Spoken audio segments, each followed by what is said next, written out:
Welcome, everybody. Good evening. I'm just going to do a quick intro. So as you're grabbing your last bites and sips and coming to your seats, we'll get started. Wow. Oh my gosh. We had an incredible night last night. The organ concert was incredible. And now here we are. I am just so thrilled. Someone who I don't even know was just walking and said, it's so cool to see Aspen turn out. So yes, I agree. It's very cool to see Aspen turn out. All right. So my name is Amy Honey. I work here at the Aspen Historical Society. I do programs and education. And I just want to welcome you all. If you heard this welcome already at the church, apologies, we'll make it quick. But welcome to the second day of our 2025 Albert Schweitzer Convocation. Am I going in and out, or am I okay? Which really has been a super amazing journey to be on. It was kind of came from this GrassRoots idea to celebrate Schweitzer on his 150th birthday. Thank you to Lachlan for just being a resource and kind of lighting a fire under a bunch of us who ended up getting together to make this all happen, especially also Greg Postman. Thanks, Greg. Yeah, give it up for Greg is a force. So anyway, before we jump into this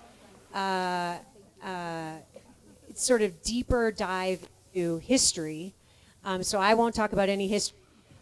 I would be to talk about history in front of these three, so I'm not going to do that. But first, I'm going to say a couple thanks. We had so much support for this, as I mentioned. Aspen, the whole valley turned out. So thank you to CAW, Alchemy Charitable Foundation, Aspen Historical Society, Jennifer DeBrule, Greg and Maureen Postman, the Aspen Community Church, and Reverend J.R. Atkins, Dr. Thoro, Robert Moyer. Hello. Hello. There we go. Robert Moyer, the Aspen Institute, the Alford family, and John Doherty with Human Service Innovation. So thank you to everyone.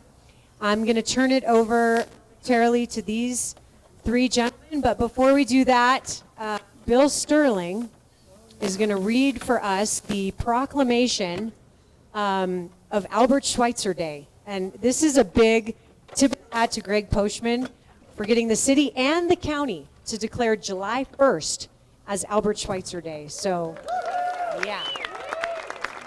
All right. So here we go. Thank you, Amy. Good afternoon, everybody. It's great to see such a wonderful crowd of locals and visitors and people from all parts. When Albert Schweitzer spoke in Aspen in 1949, his only trip ever to America. And, he thought he was going to a suburb of Chicago.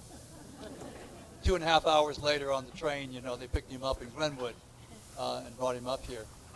And that speech that he gave that day at the 200th anniversary of the great German philosopher, scientist, poet Goethe, set a tone for Aspen that put us in a position that was so different. I mean, ski resort towns in the West, like they want to be known as the best of the West, or we've got the most wonderful downhill course, or something like that. But what he did is he set the standard by talking about the whole person, the whole human being. And the Aspen idea kind of emerged from that, the mind, the body, and the spirit. And this is a proclamation that was passed by the Board of County Commissioners July 1st, 2025. Dr. Albert Schweitzer was a revered philosopher, theologian, musician, spoken all day today at that wonderful organ concert today, including an original recording of Schweitzer playing one of the fantasies of Bach. Albert Schweitzer traveled from Africa to the little-known place called Aspen, Colorado in 1949, and he was the guest of honor. He was actually a scholar of Goethe and had really followed him deeply. And his speech regarding his inquiries into philosophy and the world of ideas at that bicentennial really inspired the demand for a repeat festival each summer season, spawning the creation of the Aspen Music Festival, the International Design Conference, which was here for many years, the Aspen Photography Festival back from 1951 that didn't continue on, but it set a standard, and many more volunteer-run and nonprofit events. Physics, the Aspen Center for Physics. I mean, they had 3 Nobel Prize winners over there at the Center for Physics last summer. I mean, and here are these physicists who are kind of very much in the spirit of Schweitzer. They're often philosophical, and they see a larger world than just the stratosphere. And he talked about about a high moral ethic with his promotion of what we call the reverence for life. Who was at Taka last night and saw the film? That reverence for life that was displayed by the doctor of the bridges and his people came from his inspiration from Albert Schweitzer, and we'll hear a little bit more from him too. So Albert Schweitzer is being honored on July 1st to celebrate Dr. Schweitzer's 150th birthday and the 76th anniversary of the formation of the Aspen Institute of Humanistic Studies. You know, they dropped the word humanistic at one point, which we could have a discussion about. Maybe they'll touch on that tonight. We'll see. Amen. At any rate, Pitkin County joins these organizations, as is the city of Aspen, in honoring Albert Schweitzer and his lasting contributions to Aspen. Now, therefore, be it proclaimed that the Board of County Commissioners, Pitkin County citizens, and the citizens all of Pitkin County proclaim July 1st, 2025 as Albert Schweitzer Day. Thank you for coming. Thanks, Bill. All right, so in case you don't know, I'm sure most of you do, we have Paul Anderson here, who's written a book about Schweitzer, 1949, the birth of the Aspen idea. So this is kind of the book launch party. We have copies for sale. And then Paul's going to be in conversation with Dr. Lachlan, who is many, many impressive things, and also the president emeritus of the Albert Schweitzer Foundation, so he knows a thing or two. And then Todd Breifogel from the Aspen Institute, who also knows a thing or two about the history of the Institute in 1949. So let's give it up for them one more time. Here we go.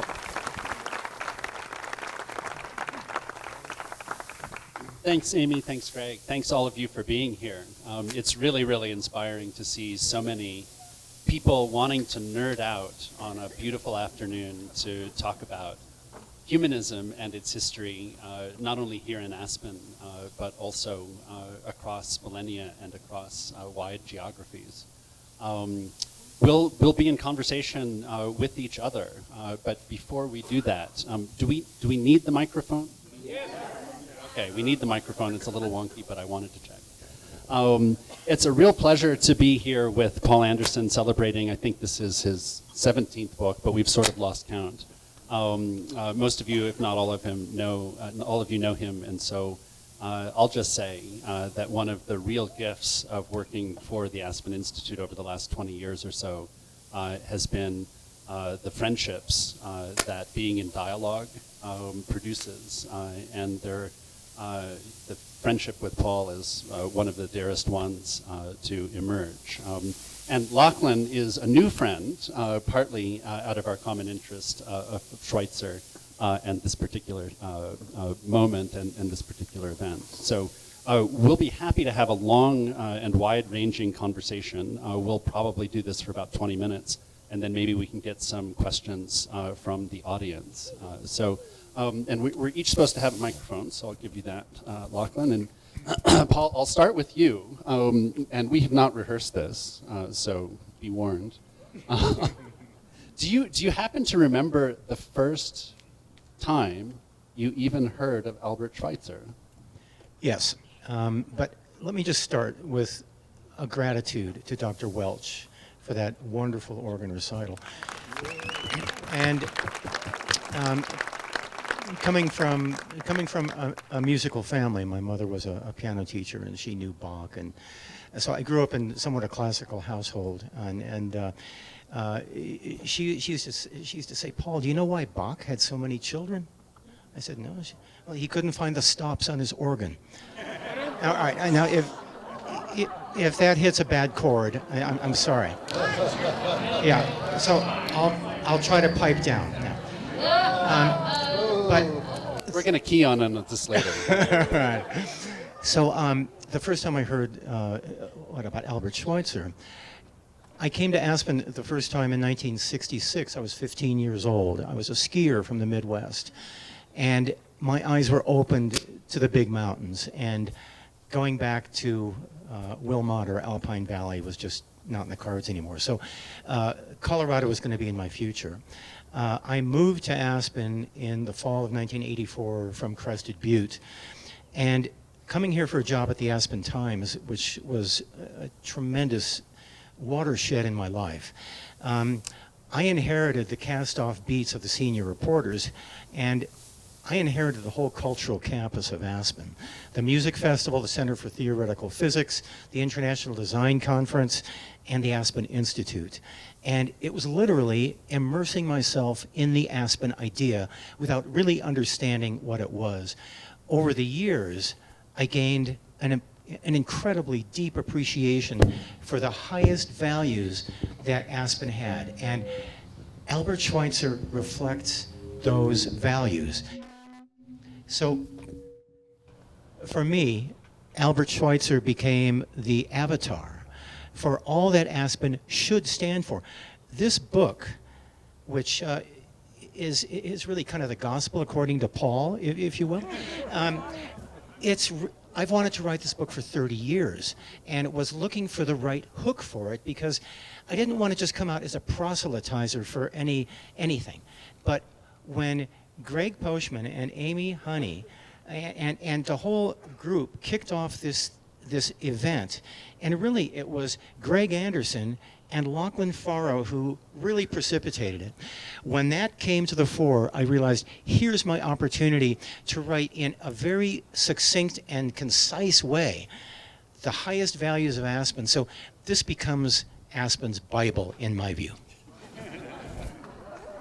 Thanks, Paul. Lachlan, same question. Given your long journey with Schweitzer, and did your mother tell you anything about Bach? A little. My mother played piano a lot and wished that I would try harder at it. I don't exactly remember. I was born in 1955. Schweitzer died in 1965. But I remember being deeply intrigued. I was an undergraduate philosophy major 100 years ago at Princeton, and lots of great professors, but Walter Kaufman was probably my most influential professor, and he wrote seriously about Schweitzer, and I'm reading about Schweitzer in a critical way. Kaufman was critical of everybody. But then the sea change came when I was a medical student at Harvard, and there was a relatively new program where you could apply, and if you were picked, you got to spend 3 months of medical school for credit. It was an elective at the Albert Schweitzer Hospital in Africa. And I remember being interviewed and being selected, and my first thought when I heard it, like I was selected, was like I was so proud of myself, and then about a millisecond later, it was like, oh my God, am I supposed to live up to this? And it was like the most intimidating, daunting thing. But then I went to the hospital for 3 months, and one of the crucial things about Schweitzer or any other, if you've been a philosopher, is the difference between abstraction, and even with all due respect to what Paul or anybody can capture in words, and actual concrete lived realities. Right? And one of the most important things done about Schweitzer and Goethe is Schweitzer following Goethe considered himself a nature philosopher. As I read in the forward here, both of them, they knew philosophy. Goethe knew Kant and others and Hegel. They knew all that. They understood it was important.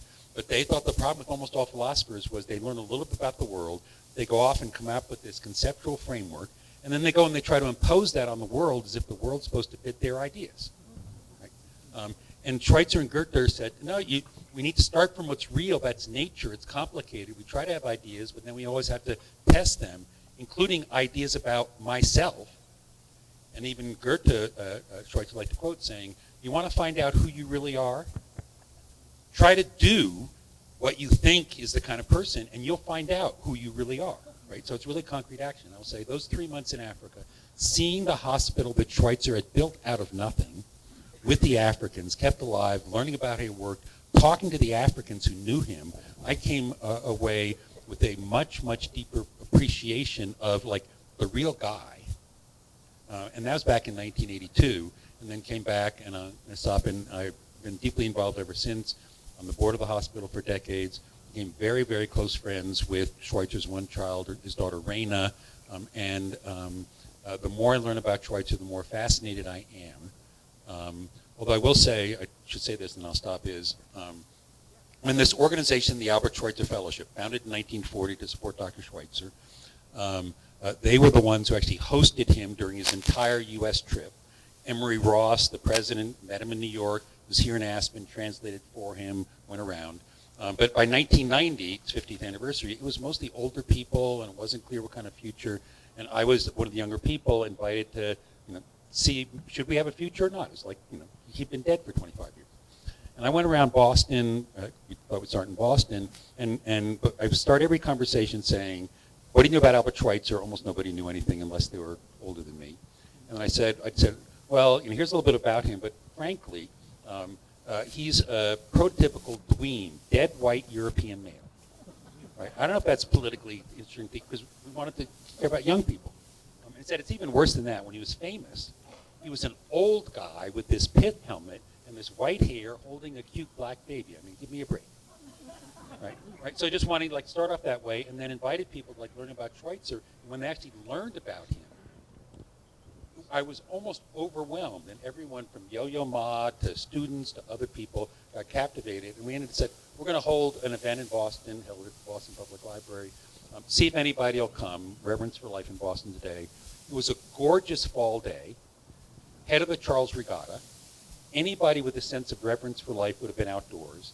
And we had 600 people all day in the Boston Public Library, and then a concert with Yo-Yo that evening. And it was clear to us, there's something about this guy that is timeless, that excites young people, that we need to figure that out. And I'm going to stop because what that actually is like words, reverence for life, what that actually means, Schweitzer believed. It only matters when it happens through a concrete individual person in their life, and each person is different. So my hope for every single one of you here is you'll listen to this, you'll ask yourself, what, if anything, really makes sense to me and the people I care about, and then take that and start to grow things from it. And then what will continue to grow out of the 150, 200 people here will just be an amazing thing, but it'll be yours, sparked by this guy who was born 150 years ago.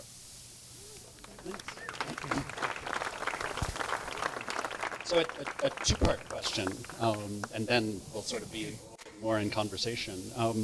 Paul, you've been thinking and writing about Aspen, and not just the history. I think what's so interesting about all of this is that, in the book in particular, it's impossible to separate the history of what happened from the history of the ideas that are being celebrated. And so it's that combination of history and purpose that does render our conversation, I think, much more concrete as a way of helping us think about how we're going to live and live together. And you've been writing about these things for many years, but Paul, I'm curious, as you got to know Schweitzer better in writing this book and other things, two things. One, what surprised you most about Schweitzer and his story? And if you could have dinner with Schweitzer, what's the one thing you would want to know that you don't know about him? Thinking about Albert Schweitzer, one of the things that's remarkable to me is that here is one individual, one human being, who is elevated above, head and shoulders above almost all of humanity. And because he chose a high road. And that's something to reflect upon with all of society and culture. What is inhibiting the rest of us from attaching to the very highest ideals of life and holding our truths, and not only holding them as words, but as practice? It's something that we can all ponder, I think. So today, I had a meeting at the Institute, and afterwards went over and sat quietly by one of the ponds in Anderson Park and looking at the mountains. And I just thought, this is a place that is remarkable in its attraction to people who are willing to do what Schweitzer did. And Schweitzer was known, so his fame gave him attention. Many people have given themselves in deep service and deep personal commitment to ideas. A lot of them are not known, but there is a groundswell here that mirrors Schweitzer's commitment. And being part of this community, I feel incredible pride for that and gratitude. If anything comes out of it, it's a gratitude for being exposed to an exemplar, someone to aspire to. If I were having dinner with Albert Schweitzer, first of all, I would not serve him meat. He was a vegetarian. So I'd have to ask him, what do you like to eat? No. I would, I probably wouldn't have a meal with him. I would take him for a walk somewhere. I would take him outdoors. I would stand under a tree with him and practice Shinrin Yoku, forest bathing. I would show him a beautiful place that I love that signifies for me the immensity and majesty and sublimity of nature, because he was a nature-based person, and so was Goethe. And so my whole background here is so nature-based that I felt a kinship with him immediately. And Lachlan, in working with Paul over these years and sort of various drafts of the book, what did you learn from Paul that you didn't know about Schweitzer? And what's the question you haven't asked him after all these email exchanges we've had? I actually, on the last part, I arrived here at 2 o'clock on Sunday, and I emailed Paul and said, I'll be here for 3 days, but mostly everything that really happens depends on individual human relationships with each other and grows out of there. And there's enormous potential. I just want to get to know you, have time with you. And I've spent almost the last 48 hours with Paul and Lou at Paul's house. So right now, I'm out of questions for Paul, so I'm going to pass on that one.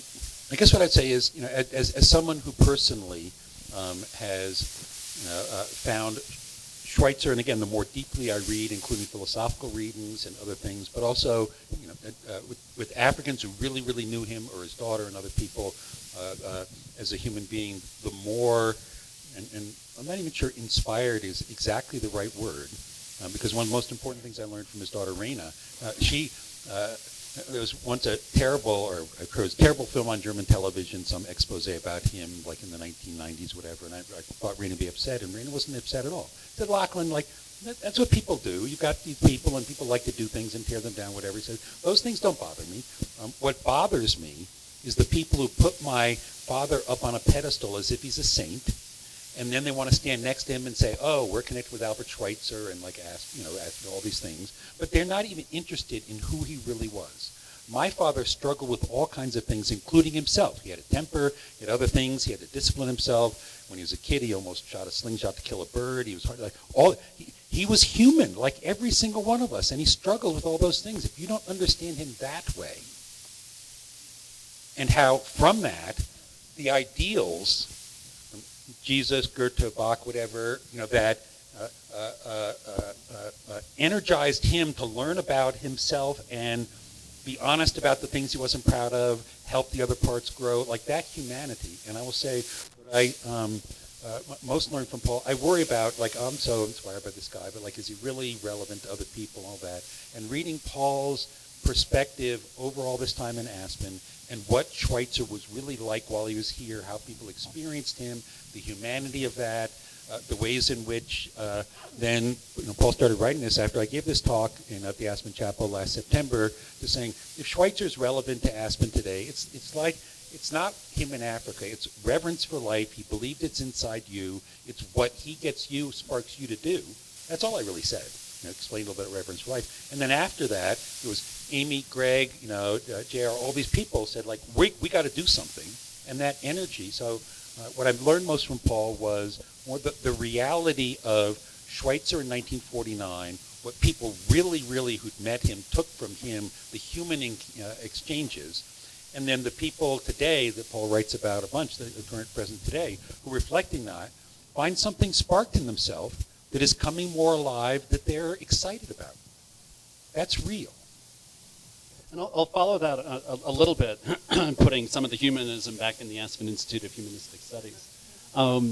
I think it's sometimes, and I was born in Colorado, did my graduate work at the University of Chicago, and so if you cross the University of Chicago, in Colorado, you get the Aspen Institute.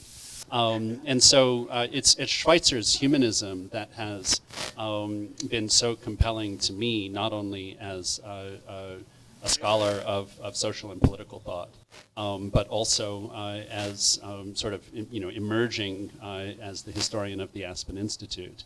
But even I had a hard time conceiving of just how audacious it was for the Pepkes, for Hutchins, and others to invite anybody here in 1949. I mean, it's still hard to get to, right? And imagine what it would be like to come here as an act of faith in the humanistic tradition in 1949. You would have seen a newspaper article, or you would have been bullied by Robert Maynard Hutchins, or you would have had a friend who told you about this. But people came by train. They came by car. We have records of college students hitchhiking from the Northeast to come and be the first summer interns. If you were one of the keynote speakers, Schweitzer or Ortega-Gasset, you came by ship, and then train, and then by car. What did you think you were doing, coming to a place that you'd never heard of to talk about Goethe? And I commend to you Stephen Wick's speech. Steve's in the audience here, Stephen is, and why Goethe. I'll spare you that because Stephen's much better about that. But part of the promotional material from 1949 in the newspaper said, Goethe looks at the world not from a provincial point of view, but from a universal point of view. And when Walter Pepke introduces the bicentennial on June 27th, the opening words of the program are this: the difficulty we face is a difficulty of the human spirit. Things seem to be bigger, they don't seem to be better. We think our problem's political, economic, social, or whatever, but actually it's the problem within us that we need to wrestle with. And the program continues with concludes with these words: we come here to undeceive and fortify ourselves, and to search Goethe so that we can search better ourselves. And I think both what Paul and Lachlan have said here, that elevated sense of the kinds of aspirations that we can be better people than who we are now, actually forces us to confront the kind of person that we are now. And so I'll get off my soapbox here in just a second, but one of the things I'm really curious about to hear from all of you in the audience is, why the hell are you here? Like, what is it about Schweitzer and this idea of humanism that you find so compelling as you think about your lives individually and the relationships that you have, and in this place, right, whose renaissance is based, at least in part, on these ideals of a deeper humanism. But before we go there, so that's your cue to be thinking about that as part. You can ask whatever you want. But the other thing that signified, I think, to the organizers of the 49 bicentennial is that Schweitzer embodied these same principles. Because if the difficulty we face is a difficulty of the human spirit, no one mode of knowledge, no one professional degree, no one sense of professional occupation is adequate. And there need to address that difficulty. So there needed to be a place where all of those things could come together. And there was a profound cultural critique. 1949, things didn't look really good. If you were a capitalist, you'd had the Great Depression. If you were a communist, you watched what Stalin did, right? 2 world wars, a Great Depression, nuclear technology, we could destroy ourselves. There needed to be some sense of hope as opposed to cynicism and despair. So there was a deep cultural criticism, which I'd summarize this way, and then a question tossed to the two of you. Schweitzer embodied a critique of specialism, right? He was a polymath. And in a world that thrives by specialism, right, we become separated from each other. The second part of the cultural critique was a critique of consumerism, that what it is that we engage in mostly is transactional relationships, which actually divide us from one another.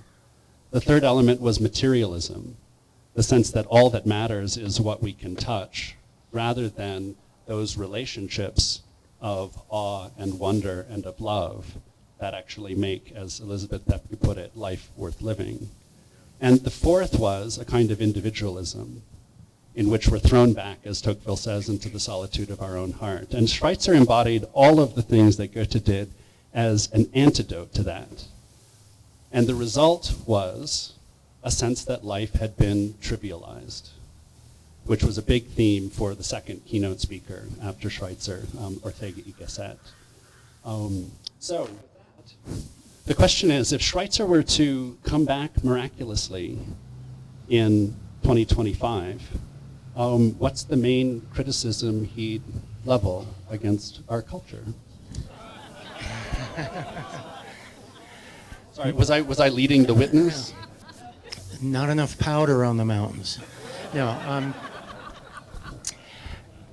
What I think touches me about Schweitzer and about the whole Goethe event and about its connection with the University of Chicago and some very sober issues, there was a sense of humor among these people. It wasn't just all serious, somber musings about. Wow. So there was a humor. The Pepkes were wits, and Walter Pepke could spell his last name by phonetically. Can you do that for us?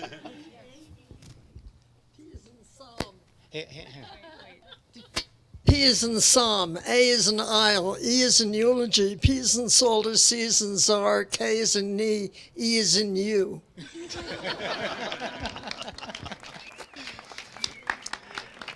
That was Tony, one of the daughters.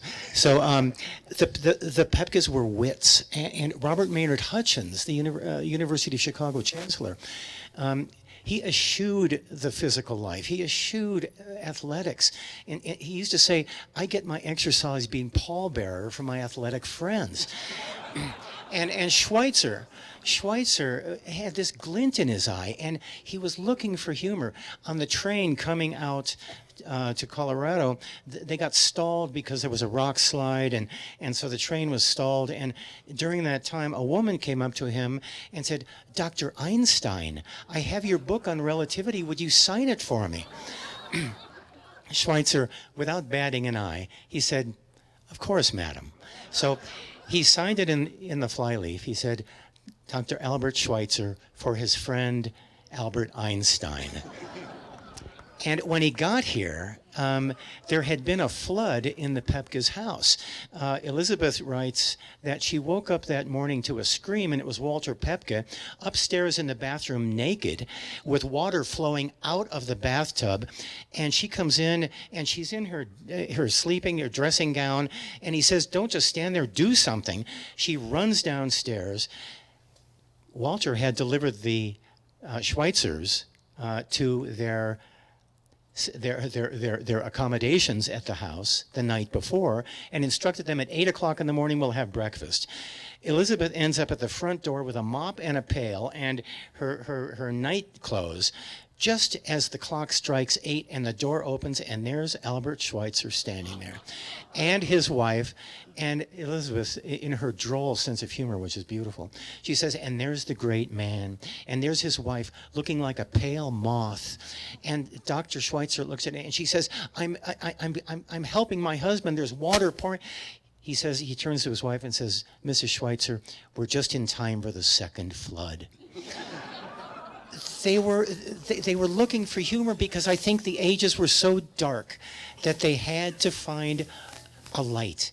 And the light glowed through them. They were remarkable human beings who could withstand the trials and tribulations of history and yet look at something to build something better and ideals that were difficult to reach but reachable. So just that loftiness, to me, is an essential ingredient. So Schweitzer appeared. What would his criticism be? God knows. But no, I think the fundamental concern you would have, which is what in studying all civilizations, cultures, he wrote books about ancient Chinese philosophy, ancient Indian philosophy. He was trying to search for wisdom in all of humanity. And I think he ended up concluding that all the problems, and actually including nuclear weapons, are just symptoms. Some of them might end human civilization, but like those problems are just symptoms of our failure to recognize within each of us our fullest humanity, which is complicated, which is awakened when we aspire to the ideals that he believed our hearts, our souls like yearn for. And all of our problems are symptoms of that, right? And so loss of ideals, the ability, like we're not even talking about ideals and what we can really aspire to be. But when you read his history of philosophy of civilization, like tracing all of his civilization, what he thought was most responsible since the Enlightenment, which he thought was a high point, was life had gotten so busy in material ways and work. He wasn't a Karl Marx sympathizer, but he really believed that work had become more and more dehumanizing, and today with digital devices and all that, I think he would think it's gotten way, way, way worse because all of those distract us or dehumanize us or have us dehumanize others who are just cogs in producing these material kinds of things. And then there's no space even left for a young child or a young adult or even an older person to really be, who am I? What am I really? What do I aspire? What might I be? How do I become that? So you need space for that. And I think in Aspen, with all of the commercial, all those things that we know are not what Elizabeth Pepke had hoped and dreamed for. I mean, this is our world. We're challenging. It's when you have beauty and all that, you attract all kinds of things, people here. But the nature and all that is still here because for Schweitzer, again, not just as a nature philosopher, but in wisdom, he had written 3 PhD dissertations, one on Kant, one on the New Testament, one on psychiatry, Jesus. He'd studied all his intellectual, whatever kinds of things, studying ethics. But when he was in despair when World War I, the country of Germany, Immanuel Kant, moral philosopher, Luther, the church is completely impotent. Human beings are slaughtering each other. He's in complete despair. He's studying ancient Greek, but ancient Chinese philosophy, trying to figure out what's missing in ethics. But he did not make his discovery or revelation through any of that. He was asked, even though the hospital shut down because he's German, enemies in the French colony, he's asked to go up and see the sick white wife of a missionary, so he's allowed to go see her because she was white, and 3-day trip on the river, and he's on the river, he's out in this huge river, the Goa River, if you've ever been there, it's a huge wide river, surrounded by nature, hippos, birds, all of that, and he actually stops thinking, and he's just in awe and captivated. And then he passes a herd of hippopotamuses, and then suddenly flashed into his mind this phrase translated in English, reverence for life, but that's kind of inadequate. The German, Ehrfurcht vor dem Leben. Ehrfurcht, that word, it just means awe, beyond anything. It's just like it's awe. He's in awe of the miracle of creation and life around him. The for, V-O-R, isn't for you. It's before, beholding, just awe, beholding the miracle of life, and then actually reflecting on, and I'm alive, and like, what a miracle. And then that awe of what a miracle that is, then becomes a sense of responsibility for that life. I yearn to have myself be thriving, and then I realize you yearn to thrive, and then he worked out the details. So even that discovery, which only happens when we're not overwhelmed with the work, the busyness, the digital, the lives, we have to have time to like internally, like, what am I? Who am I? What's around me? And then what came to him, he said, when we nurture that, is actually the source of the deepest human satisfaction and joy we can ever find. It's not sacrifice. And it's a tragedy that so-called civilization after the Enlightenment turned into ideals, material progress, wealth, physical, all those kinds of things. And so he would say he believes in every human being. He knew them. He'd spent time with them. We all have our limits. But if each one of us could just realize who we really are capable of being, and help ourselves and each other, and what better place than here to show the world how that can work. So just thank you for being here. Dr. Withers, I thought that was something that came out in your, is this working? It is now. That came out in your talk last night about respect. And Simone Weil says that attention is the highest form of prayer. And that ability to pay attention to one another, to oneself, to the world. Respect in the Latin is really to be seen. So in that moment of attention, we not only see, but are seen, and that is the unity, I think, of a kind of mind, body, and spirit. We've got about 10 minutes, and then we'll need to wrap up. So we'll take a couple of questions. Actually, what we'll do is we'll take 3 or 4 or 5 questions. Here are the rules. Your question, there's 3 of them. Your question must have a question mark at the end. You are allowed a maximum of 2 sentences and only 1 semicolon. And what we'll do is we'll take 3 or 4, if you obey the rules, we'll take 3, 4, 5, maybe more questions. And then we will answer them with the same rule. So, question. It's on? It's on. Okay, thank you very much. 2 sentences, 1 question mark, 1 semicolon. Go for it. I can't even think that hard. I heard recently that Schweitzer was not a physician. He was a street doctor. Is that true? Did he study medicine? Next question. We're tracking, don't worry. Here we go. What did Schweitzer learn from the African people? Ooh, that was admirable. We're coming back. Nobody wants to obey the rules. Check. Could humanistic behavior or a humanistic culture save the human race? You guys are really good at this rule. What do you think his opinion would have been about World War II? And we'll take 1 more because that's all I'm capable of remembering. 1 more. On this side? No. Going once. Going twice. I knew it. Why did the Institute drop the name humanism?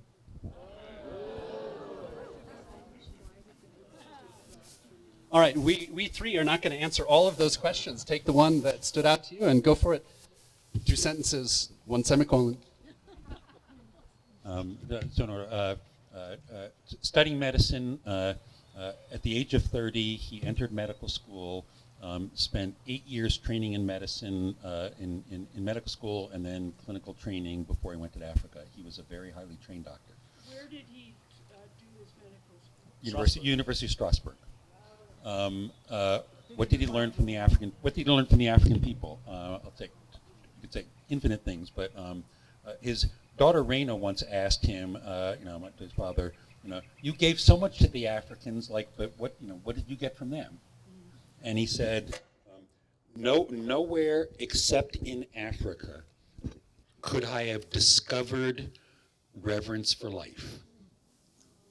He saw it there. And then, even though he believed the Africans, were in lots of different ways primitive in civilization and all of those things, people, when Africa was throwing off colonialism, thought he was like, this colonialist, he was the anti-colonialist. But he thought, they didn't have literacy, other things. But watching them as human beings and with each other and caring for each other. And then when World War I broke out in Europe and he had to explain to them, they said there's war. And they said, how many people are being killed? And he said, 1,000. They could not understand. They just couldn't even understand that kind of slaughter. And then they said, just what happens after the battle? Because in African culture, when one tribe, when there's a battle and one tribe wins, even the winning tribe, if it's killed others, it has to make payment back. So he learned all kinds of deep core human values and relationships from the Africans that Christians sometimes professed, but it was, forgive me, it just seemed all bullshit, because then they went off and slaughtered themselves. You owe me several sentences.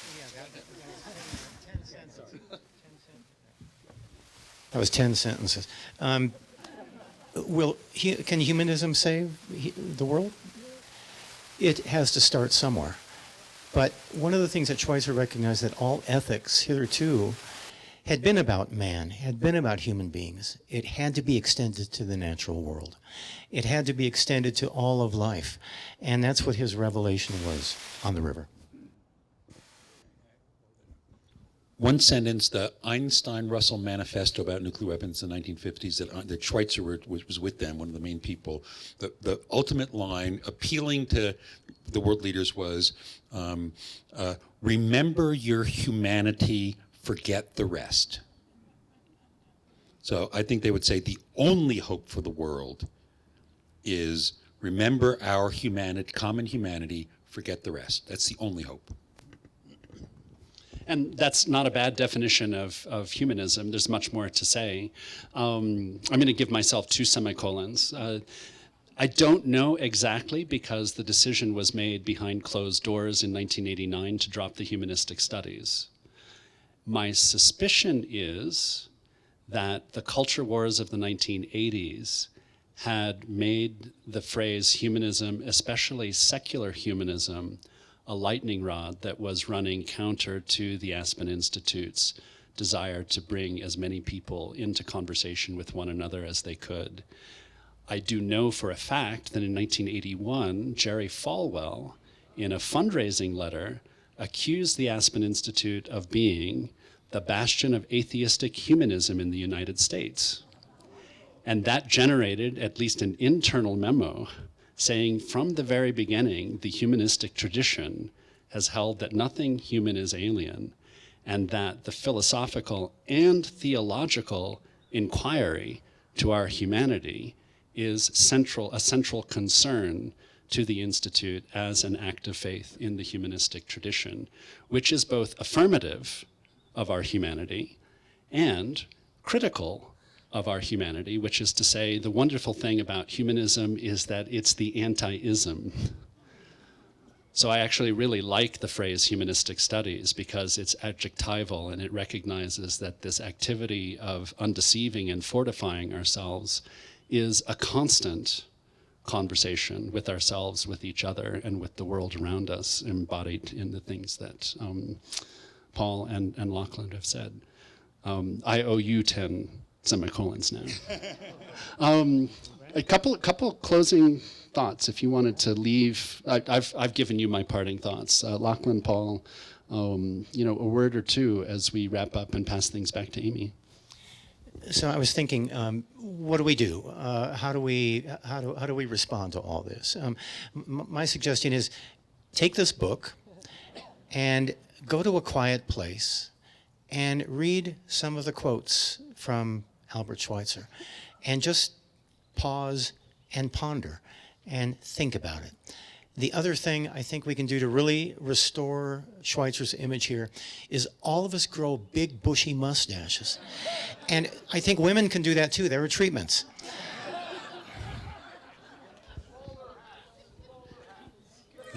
And then after you've done that, those things, and actually I would say, read this and digest it. I've read Paul. I read in the columns when they came out in January, and then I've read this over and over. Each time there's a level of depth or whatever that I get more from. Read those.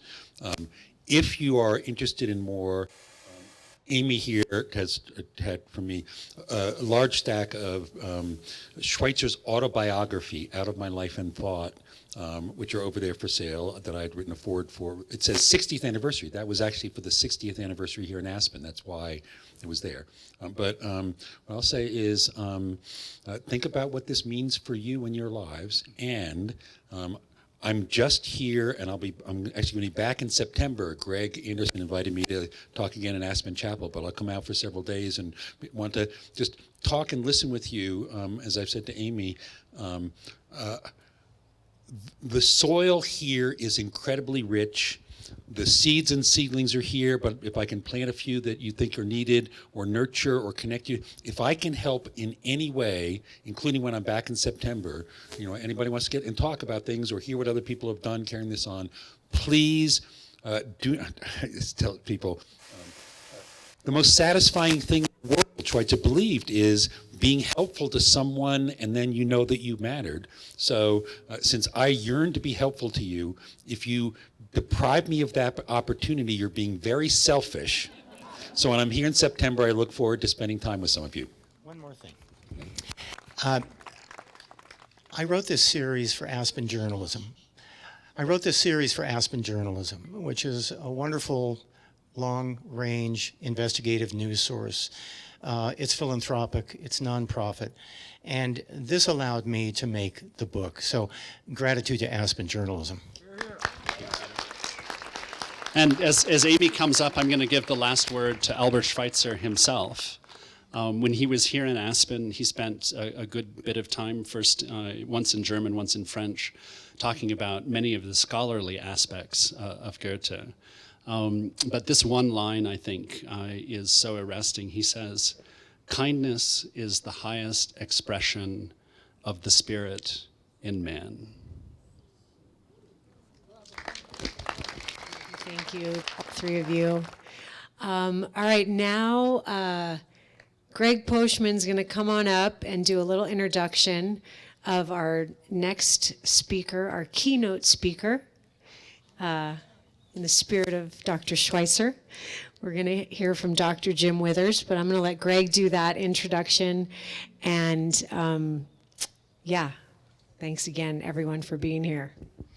Great, thank you all. First of all, I want to thank Amy, Honey, and Kelly, and Heather, and all the people's names I'm forgetting at the Historical Society who did the heavy lifting while I was walking around saying, wow, this is just so easy. So it was amazing how this came together, and we're just grateful that it's worked, and we're grateful that you're all here. I want to do a little bit of business also in that I think Paul Anderson's books and Lachlan's books, the books are back there, the sales from those are going to benefit the Historical Society. And so if you buy one of these books, the money's going to the Historical Society, which could help them. And so think about that as you're picking it up. And my guess is Paul and Lachlan will probably sign them for you. Okay, so that's the first thing. Second thing is, I guess this falls to me. When I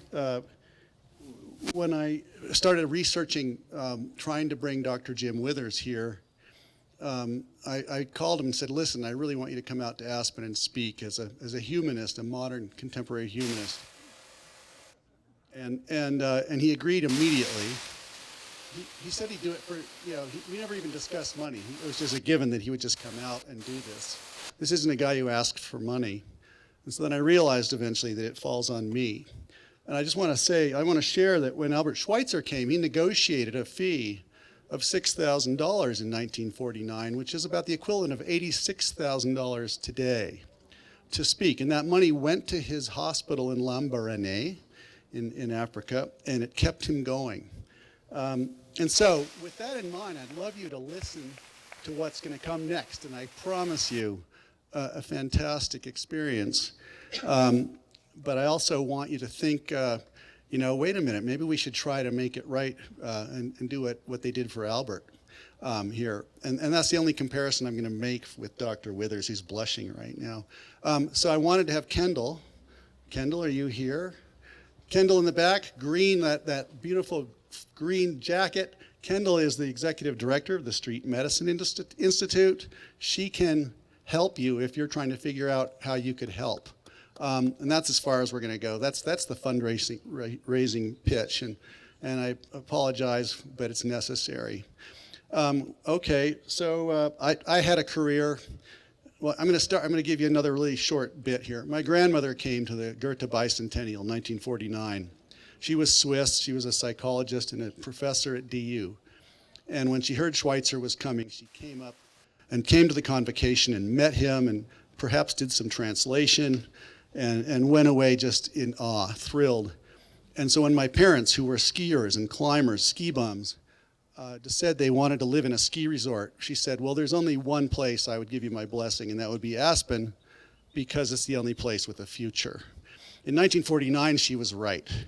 And so this is how my family arrived here. And I'm so grateful to them and to her, and I guess for Albert for coming out, and for the Pepkas for bringing him. So I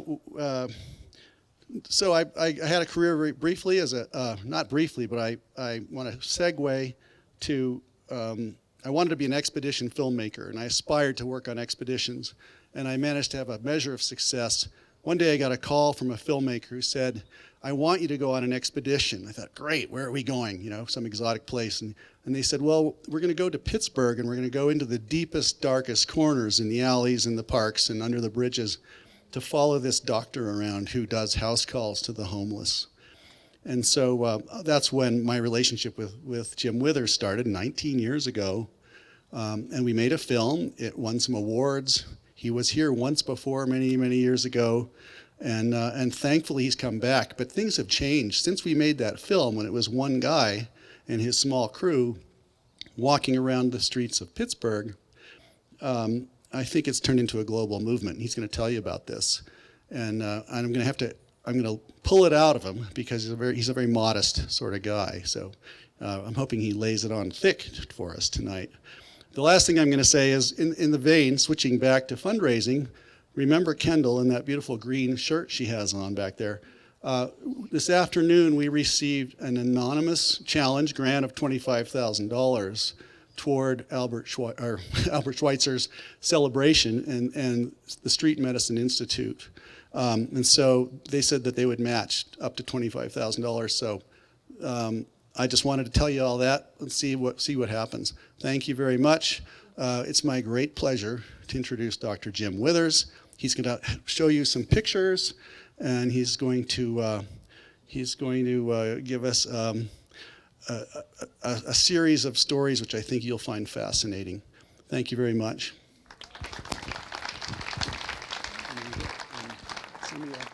He knows how to make that work.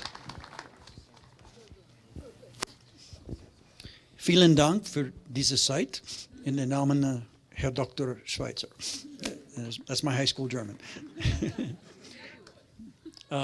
It's a great honor to be here, and I thank all of you for asking me to be here. The more I reflected on this opportunity, the more humbled and profoundly it moved me. And I thank your family for making this original vision possible that led to so much good around the world. And it's an honor to meet you. You're going to push this forward. Yep. That happens to be a younger me. But I have seen this scene throughout the world now, and we'll come back to that, as well as the tagline up there, or the title. So, in preparation for this talk, it occurred to me that I thought I might have a Life magazine article in my library. So I dug around, and sure enough, I found not just an article on Albert Schweitzer, but his visit here. And as was stated earlier, someone approached him and said, Albert Einstein, could you sign this book? And then Greg told me that when I was coming here, that people were excited to sign my book. And then I realized, oh, Jim O'Connell. So I just got a text from him that if any of you were expecting Jim O'Connell, he's given me permission to sign his book. This is another Life magazine article that had a big impact on my life. And it took place not far from here in Kremmerling, Colorado. This is the reason my dad decided to become a doctor.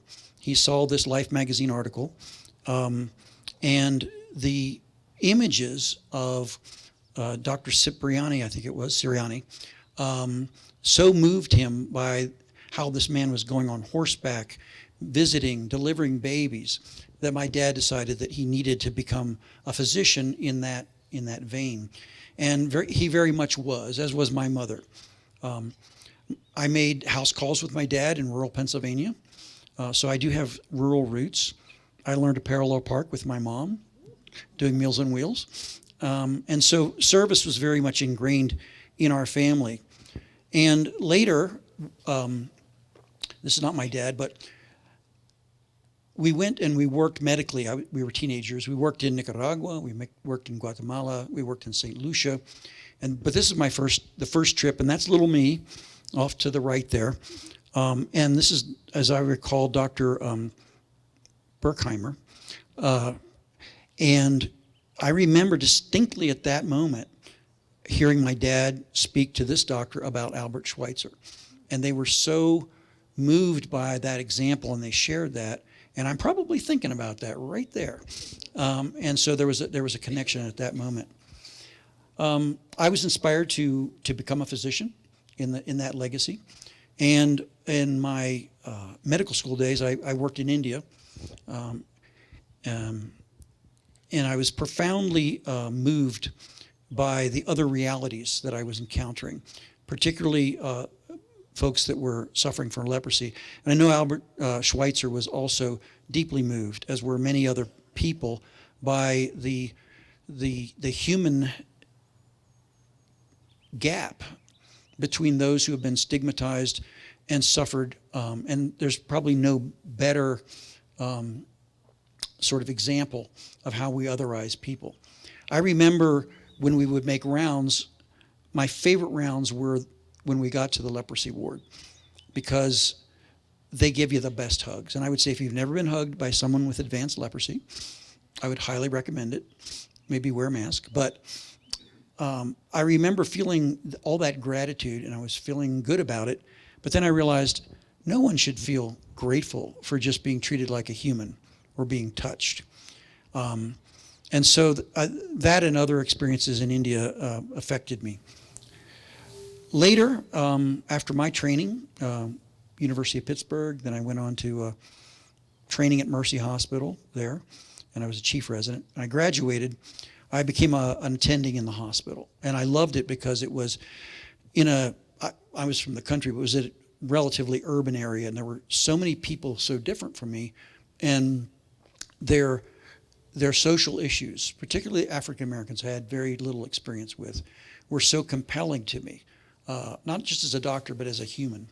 But I could feel the gap. I could feel the gap between my reality and their reality. There was a gentleman that looked a bit like Ed here back in those days who came in, and he was cold. They warmed him up from the ICU. He came up to the floor, and he immediately wanted to leave the hospital, and I couldn't understand it. And I tried to talk to him. I thought I was pretty good at communication, but he finally said, Doc, you're okay, but I just got to leave. I can't explain it. And off into the cold he went. I learned later that he froze to death. And that had a huge impact on me. But the thing that really got me was listening to my peers joking about all kinds of people. And I remember one of them saying to another, "What do you call a frozen homeless guy?" A bumsicle, as if that was really funny. And at that moment, the dehumanization that Lachlan talked about hit me. How far we had come to not take that individual responsibility for our relationship to the people who were suffering, who were there for us to serve, the honor of serving them. Were we worthy to serve them? And so, as a medical educator, I decided, you know what? This might be the classroom I need under the britches of my own city. I went on the street not to save homeless people. I went on the street to save myself and perhaps the profession that I was part of, that I loved. And so in 1992, I began to sneak out at night from the hospital. I didn't tell my Department of Medicine. I didn't tell my malpractice carrier. I found a man who had been homeless to be my guide, who had the wisdom and the trust of people on the street. And I began, as Greg said, just doing what I felt needed to be done. Those early days, I was clearly the student, and my teachers were the people who were living their reality. I loved it. I used to mountain climb. I was a mountaineering medicine kind of guy. And the thing I love about mountain climbing is you get on that mountain and you can't say, but I didn't get a chance to train enough, or I forgot my water bottle. You know, the mountain does not care. And the three things I wanted in my classroom, it had to be local. I love international travel. But at that point, I had a bone to pick with my hospital, my town. And I did go to Belize and work with residents, but I came back, nothing was different in Pittsburgh. And I thought, no, it's going to be here. And I wanted people who were in need, who were really suffering. And my third thing, which was most important, is I wanted to work people that hated people like me. I didn't want anybody to kiss any part of my body. I wanted to have to take whatever I had as a human, as a physician, and bring it to them in a way that would match their reality. And if you think about it, that's the fundamental challenge of being present to the people that you're seeking to connect with. And I found there were many, many people out there. Can you all see the pictures? Okay. It was a whole other world. And through Mike's trust, I was able to go out there. Initially, I was just Jim, and then I began to see stuff, really bad stuff. And then I said, I'm a doctor, actually, and I don't look like one because I was dressing way down. And then I began practicing medicine. I never heard of anyone doing medicine under bridges or, in the streets. But because of my mountaineering training, I was comfortable with a backpack. So I just began, the streets began to teach me what they needed. And that's been our guiding principle. So much of everything we do, especially healthcare, is based on, it's based on profit. It's based on convenience for us. It's based on actually racism and prejudice a lot. So many things, but very little is really dedicated to reality. And reality is a kind of an unexplored terrain. It's not for beginners. But I loved it. And the people were so gracious to accept me there.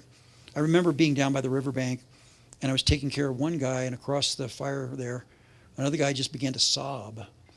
And I said, "What's wrong, man?" He said, "I can't believe someone cares that we're still alive."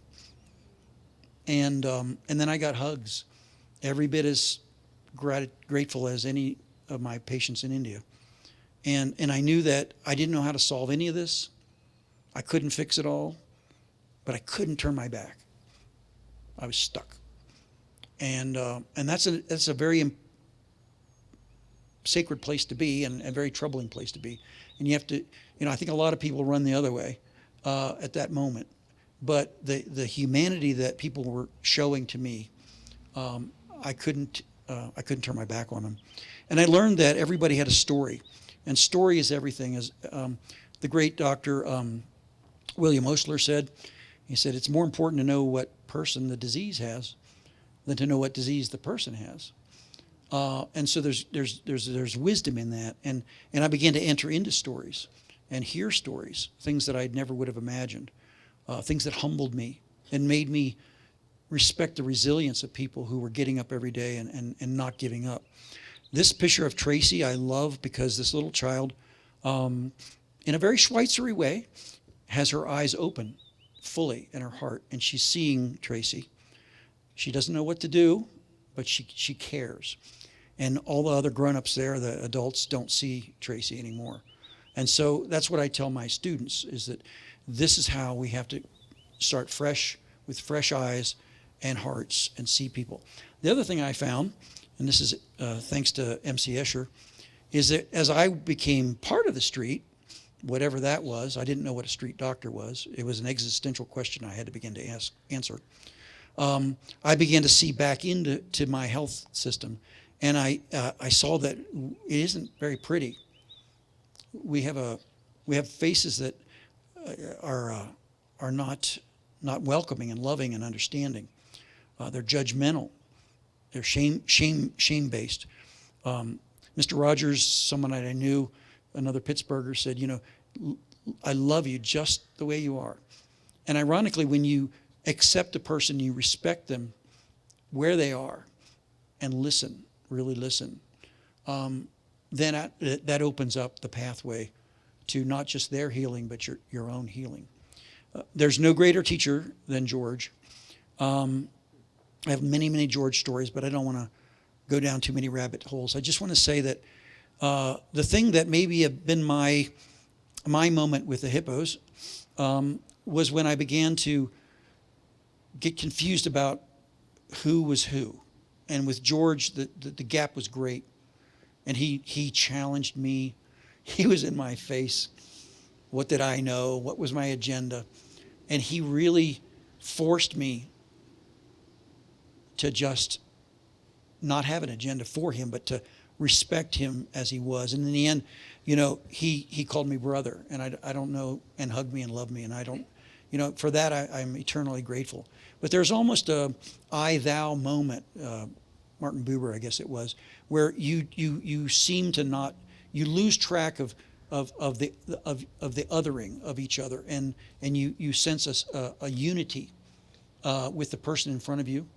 And the only way you can get that is not in theory, as Lachlan was saying, but getting right in the dirt, sitting there, washing some feet, hugging somebody, not having all the answers for them, but allowing them to begin to discover their own, be the author of their own healing. One woman said to me, they just loved me until I could love myself. And I began to understand that there was great riches of knowledge and wisdom that were right in the alley behind us, and nobody was seeing it. And that I was so blessed, and I needed to share this. And so then I began to incorporate my students, and the classroom really got going. I just picked on Suzanne here. She was a mountaineering partner of mine. We did some fundraising for a women's shelter in Mexico. She asked, what do you do? And she got so intrigued that she was a climbing store clerk. She came and she worked with me. And like many, many students, she got interested in medicine. She became a physician, and an excellent one at that.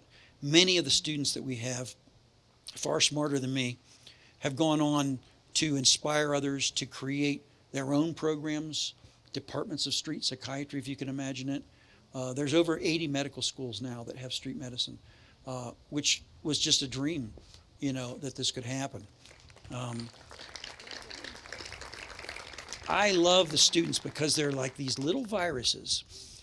And, you affirm them.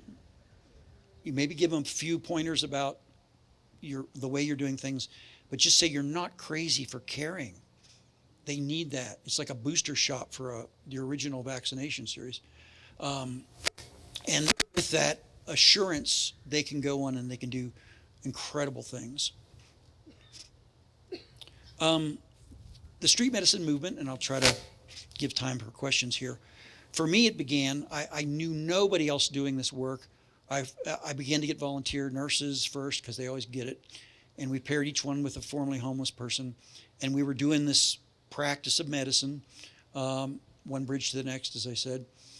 And I finally had to confess to the hospital and my malpractice care what I was up to, and the head nun blessed me, and but I was still feeling really alone.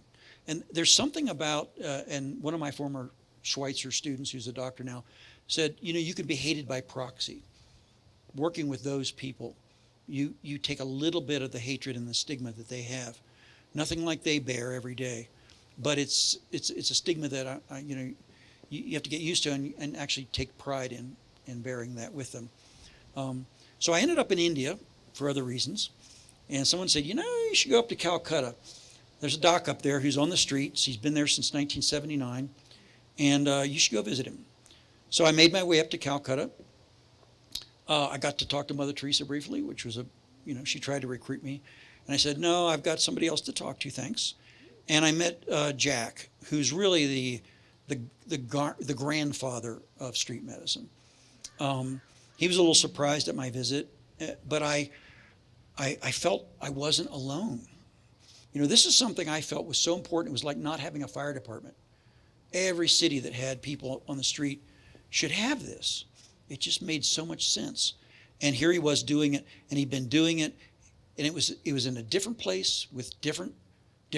And I think it was so good that I met someone in such a different place. But I could see, like comparative anatomy, I could see the same bones, the same prejudices, the same spirit of people that were willing to push into it, and the same joy. And so at that point, I decided, I don't know what the rest of my life is going to be like, but I have to go wherever someone calls me and promote this as a field of medicine. Really wasn't a field of medicine.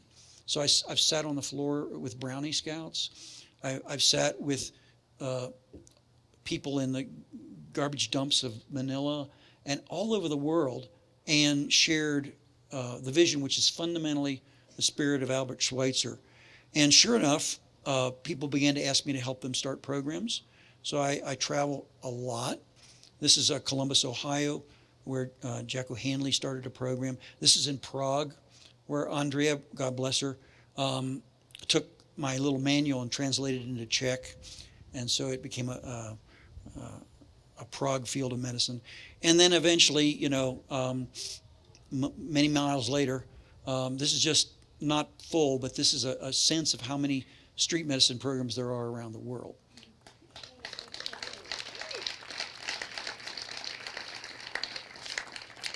And I think it's not because of me, it's really because of, I'm trying to channel Albert here, but I really think that when you attend to the sacredness of each individual, I wanted to go overseas, but until I really, really explored the humanity in my own alleyways and riverbanks, that then opened up the world to me. And it's kind of funny to think about, but it makes a lot of sense. This is me when I was younger, and I was looking at old things, mostly Schweitzer's, and I came across this and I said, Man of Mercy. This was 96. That's Claudel, who was the first transgender person who let me into her life and really taught me a lot. But Man of Mercy, where have I heard that before? So there it was, Life magazine, Albert Schweitzer, A Man of Mercy. And I believe this one was in 1947. Yes. And it inspired, as my magazine did, many people. Very notably, Dr. Larry Mellon, who read about him in this magazine and decided that he would become a physician. With his wife, Gwen, they went to Lambaréné and they visited Albert Schweitzer. And then they went to Haiti. They chose Haiti as a place to start their own Schweitzer hospital. And I was able to visit there. And when I was in I stayed in the Mellon house, which was a privilege, but I snuck into their bedroom and I saw this. And you can't really read it very well. I'll read it to you. But that's Gwen up there. And It's a saying that's attributed to Lao Tzu from 500 BC. But the first 4 words were the ones that almost knocked me off my feet, and it said, "Go to the people." I said, "Wow, that's the whole thing right there." Whether it's overseas or the person right in front of you, it's an existential thing that we're being called to do, is to go to where that person really is. You'll never fully perceive their reality, but you have to see it as a sacred quest to try to get close to it. The full saying is, go to the people, live among them, love them, serve them. Start with what they have, build on what they know, and when the work is done, the people will say, we did this ourselves. So they've taken their own power back. And that's become the tagline of our Street Medicine Institute. I left my notes at Greg's house, but I'm going to try to recall what my thoughts were about this. As was said so eloquently, and I'm grateful that I don't have to be the one to really be a Schweitzer expert. But as I was reading more about Dr. Schweitzer, I began to feel a much deeper kinship, not with just the doctor, but the human and his journey, his quest to understand what is it that, is going to be the building block of creating the society that we really need to live in. And it wasn't these big structures.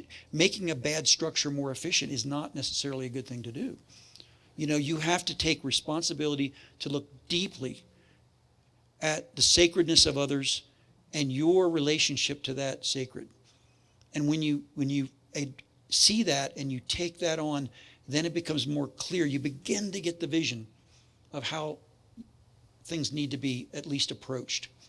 And so he had his great theological and academic time, but then he chose to get his hands dirty, to crawl down there and into that shack that they first started their first hospital in and work on it and be with people that others had cast aside, who were stigmatized and oppressed, and commit himself with no hope of recognition, really. He was alone. He was really alone. And it was that level of courage and commitment to say, I'm going to throw myself, whatever happens, into this, that led him eventually to understand reverence for life and understand it at a not just at a cerebral level, but at a level of the soul. And so reverence for life is a very profound, and he certainly deserves the Nobel Prize and our respect. If I may, I'd like to posit another version, which is reverence for reality, the reality of others. For me, there was the reality of the hospital, and we need liver plants, but for me, it wasn't satisfying to just deal with this little bit of reality. But I for my own soul, I needed to explore the reality that was the people that were not in the waiting room, really, and see who they were and why they weren't there. And I didn't know where it was going to go. I didn't know where, if it was even legal. But with the graciousness of the people, I was able to fully explore not just their world, but then my own sense of privilege to be in the healing arts, to be present to them, to have them open up to me, and to love me. And so I wrote a paper on, street medicine, an example of reality-based medicine. And I do feel that it's another way of looking at the same thing, which is a reverence for life. So this is another one of Dr. Schweitzer's very famous quotes, if you can't read it. I don't know what your destiny will be, but one thing I know, the only ones among you who will really be happy are those who will have sought and found how to serve. People question street medicine, and I can argue economics. I can say we save money. It's a great medical education. had an argument with your former governor, Lamb, about this years ago. And I made economic arguments. But in the end, I just like to say, you know what? We're having more fun than you are. And there's joy in this work. And that joy, I think, comes from a place, the students say, Dr. Withers, this is so real. And I'm thinking, what's the alternative? And one student, I love it, she wrote, Dr. Withers, I got my common sense back this month. Kind of my final thoughts here, if you'll pardon me. So Aspen is an incredible place. I've been here a number of times. The beauty is astounding. The choice here is really a sacred choice to be here. And your family recognized that. Many come here now. Some to conquer nature, some to commune with nature, some do both. But it's a place where nature and life, the natural life, are so accessible and so powerful. And I love being here. I grew up on a farm. Most of the things that I tried to figure out in life, and it kind of gets lonely sometimes, were done just staring at stars and looking at little critters in the creek. And I was blessed because I had to kind of shape a sense of what was important from nature. And I think that's something that we all need. It's an existential need. But there's a danger in dwelling and honoring nature that we can forget about the kind of folks that I've seen all over the world who are also creatures that are suffering and that are part of that love of life. And so the way that you honored Albert Schweitzer and that you're honoring him now, and you're not neglecting either in the depth of his philosophy, I really, really appreciate that.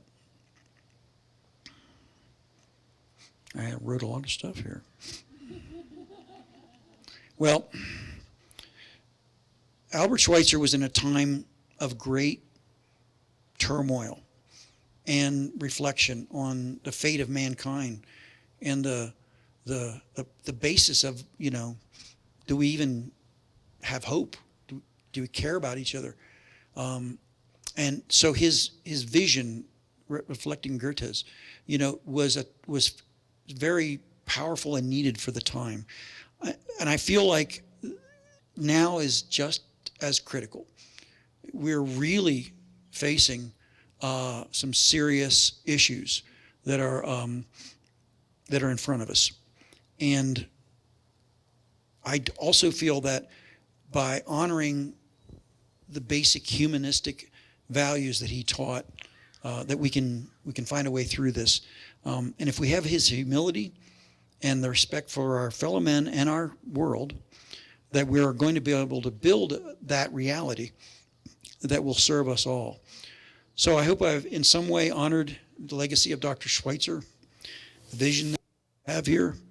I am moved to tears by who you all are. I want to join with you in the spirit of Schweitzer, not to give up, but to dig deep and find that love that will save us all. Thank you.